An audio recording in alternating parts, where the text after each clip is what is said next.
Good morning. As I look at this wonderful audience here, I'm seeing a lot of people who are both good looking and above average. So I can infer that most of you are either native or transplanted Minnesotans or Wisconsinites or Michiganders. Am I right? Thank you very much. You're welcome. So if you're one of these kind of people from this area, native or transplant, my guess is that your idea of a good time might be go to a local lake, hang out on the beach for a chunk of the day, maybe go fishing, throw a kayak in a local stream, head downstream, maybe our Tomorrow River locally or something like that. Or maybe you're kind of a passive appreciator of the things that live in water. God's critters like, fish, turtles, frogs, waterfowl, those kinds of things. If you're one of those kind of people that like this kind of recreation or appreciate those kind of critters, you have to be concerned about groundwater. Right. So maybe you're saying, yeah, I'm one of those people. I care about groundwater. What's groundwater? So let's talk about what it is for just a little bit here. So if we dig a hole down into the earth here, and maybe at a depth of only a foot or two, but maybe at a depth that will be hundreds or thousands of feet here, we get to a zone in the Earth's geology where all the little spaces between sand grains or all the cracks in the rock are saturated with water. There's no open space or something like that there. That saturated zone there, that water that's in that saturated zone is our groundwater. So, where does groundwater come from? Where does it go to? Groundwater starts as precipitation locally. If you're still polluted by beer commercials that say Lake Superior and Canada and all those kinds of things, no. Local precipitation. We get about 30 inches in this part of the world, about an inch or two run off directly into lakes and streams. Plants suck a bunch of it up in the roots and send it back into the atmosphere. And, maybe 10 inches or so seeps through the soil and gets to that saturated zone and becomes groundwater. Now, groundwater just doesn't sit there. If it did, pretty soon we'd be up to our gills in it. But it moves. It moves from the landscape, and its sole purpose in life when it's in that geology there is to get the heck out, get to a stream, and leave a watershed. Sometimes, depending where we are in the world, it takes a few years. Sometimes it may take hundreds or thousands, but that is the way groundwater works. Now, think about this here. If we had a depression that goes below the top of the groundwater table here, and that depression might be 5 or 10 acres or maybe 100 acres or more in size, what might we call that thing? And I'll give you a hint, it's got fish in it. A lake. Okay, you're right, that would be a lake. The point here is that in much of our landscape in this part of the world, we have to think about groundwater, lakes, and streams here as a single resource. We can't manage them separately. We have to think about how they're joined and how we manage them together. Or we may have effects that we don't really appreciate and don't want to have. So let's talk a little bit about what happens when we pump groundwater. We pump groundwater for all kind of good things. I brushed my teeth with it this morning. We just drank coffee that was probably made with groundwater. We use it for industrial purposes, all these kinds of things. But when we pump groundwater, there's consequences. So there's a high-capacity well in this picture, and a high capacity is one that might pump maybe 100,000 to more than 1 million gallons a day here, but this might be true of any well here. And you can see what that well is doing, what that high-capacity well is doing. It's drawing down the water level in the aquifer, in the geology that's around the well there. And it's just a simple case of conservation of mass. You take stuff out of one place and put it in another, well, there necessarily has to be less there. So along with that drawdown around the well, we also get drawdown around the lake here. We have lower lake levels as a result. And because that well is intercepting water that otherwise would want to try to get to that stream, there's less stream flow here as well. Okay? So again, the idea about how we have to think about these things as a single resource. To put too fine a point on it, there's two big wheels that control lake levels, groundwater levels, stream flows. One of them is precipitation. Lots of precipitation. We are in record territory right now for the last bunch of years. We have high water levels, little precipitation, we come back down, and we have cycles like this that happen. The other big wheel is groundwater pumping. Groundwater pumping always takes the highs, it makes them lower, and it takes those lows and makes them lower. So the effect is always to pull down stream flows, to pull down water levels.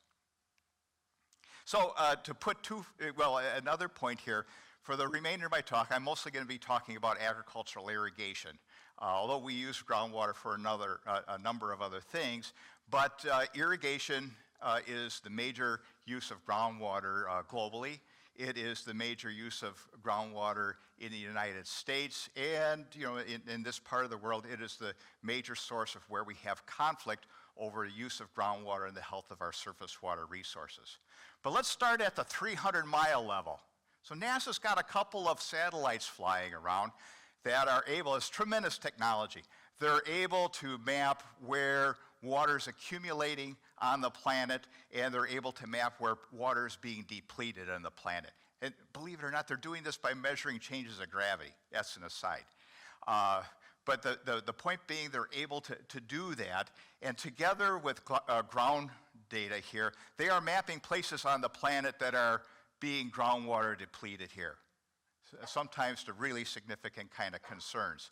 The USA Today network went and visited some of these places that NASA had mapped out, and there's pitiful stories out there about groundwater depletion. So here in northern India here, a place that had been farmed and irrigated sustainably for hundreds of years, new technology was brought in to pump more water out of the ground that was used before. It was put on different kind of plants that were more water hungry to create greater profits. And what happened? Water levels plummeted, such that folks like this man here and his family can no longer eke out a living. That water resource is toast, except for right now, people who can afford to put in big honkered deep kind of wells. So this is causing families to disintegrate, communities to disintegrate, all those kinds of things. And by the way, it's not that we're talking about farmers being evil. They're being rational economic actors here, right? There's a free good out there, unregulated, that they can use in their enterprise, and it'd be almost silly for them not to. So there's one example here on a global scale. How about Saudi Arabia? How many of you remember reading about the Saudi miracle? I remember as a much younger man opening something and seeing the Saudis discovered, hey, we got all this water down, 500 or 1,000 feet down in the desert. We're going to irrigate crops in the desert there. And this is before I became a hydrologist. It's like, hey, yeah, wow, that's pretty cool. But we are now have gotten to the end of that experiment of irrigating the desert. If you look at the image here, you can see these little crop circles here as seen from space. Some of them are green and some of them are brown. The ones that are brown are because there's no longer enough water down there to irrigate all the fields anymore. So they're running out, they're tapping this out. And the Saudis have announced that we're giving up on this experiment after depleting this resource in about a generation. That's not to say that the USA is immune to absolute groundwater depletion as well. Many of you probably know the story of the High Plains or Oglala Aquifer, this region that stretches from North Texas up to Nebraska, where irrigation was developed over the past, 40, 50 years, irrigating crops that weren't grown there before, largely corn instead of dry land wheat and the like. Problem is, this aquifer isn't getting replenished very quickly, or perhaps not at all. And so within a generation and a half, irrigation is starting to wink out over there too. And there will no longer be corn grown in deserts and the like. We'll see what happens there. Central Valley in California, same thing. Large agricultural operators are pulling lots of water out of the ground, meaning that people with private wells and small farmers don't have water supplies anymore. And actually, in a unique kind of circumstance there, the ground is sinking, honest to God, by like tens of feet. Okay, let's go back to our region where all us good-looking, above-average people are from, this special area here. What makes us special? You can see it on this map. thousands of lakes. I don't know how many miles of small streams. This is what defines our area. And why are we like that? Well, one is we get pretty adequate precipitation here. The other is that our geology is right. So our soils tend to be permeable. They let water trickle down to the water table, to the groundwater, and then that groundwater feeds most or quite at least a big fraction of all these lakes and streams. So all these things, like this way we see a beautiful cold trout stream. When we go hanging out for a day on a lake, we got to be thinking about groundwater, and managing this resource. So the other thing, same things that make us abundant in surface waters also make it desirable and possible for us to irrigate crops here. So soils passing a lot of water means the soils are drouthy and will benefit for irrigation water being put on them. Abundant groundwater and aquifers means we can put in wells and pump the heck out of them and irrigate lots of crops. So, when I was a kid, we learned that irrigation started west of Minnesota. We didn't have it in eastern U.S. It was virtually absent. But in the subsequent decades, 60s, 70s, 80s, 90s, there's some 20,000 irrigation wells that have been put in the region without a thought about are we taking too much? Are we depleting our lakes and streams? The Wisconsin Central Sands, where we are right now, was the epicenter of this debate back in the 1950s already. So here's the sideboards. Oh no, here's the Wisconsin Central Sands first. We're about 70 miles long, about 50 miles wide, 600 miles of headwater streams, over 100 lakes, at least 20 acres in size, okay? Really determines a lot about our life here. Here's the sideboards of the debate, and we've been arguing about this for over 60 years. One of them urging caution, let's not deplete groundwater. Again, this is the 50s. The other side saying, hey, don't worry about this. It's unlimited water there, all that sort of thing. And from the 1950s to the present, we really haven't increased our level of groundwater management at all. So 1950, we only got 2 high-capacity wells in the region. 1960, we're off to the races because the legislature decided not to regulate high-capacity wells. We're at 100. 1970, we're at 500.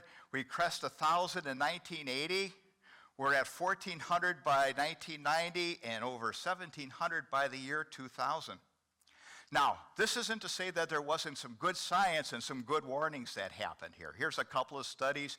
One of them, the Little Plover River, done in 1965, just down the road here, and another for the Plainfield Lakes that said, hey, every well takes a little bit, and when you get to a certain level, you may have lake levels down 3 or 5 or more feet, and you may be drying up headwater streams. Those warnings were pretty much ignored. So we had an event in 2005 that I like to call the Big Dry. And the Big Dry, you could see in this graph of precipitation, it wasn't that dry is the most notable thing of it. It's a little below average, which is that red line there. But yet we saw all these things happen that we hadn't seen before. So look at all these other drought periods. We have records from a lot of lakes, a lot of streams.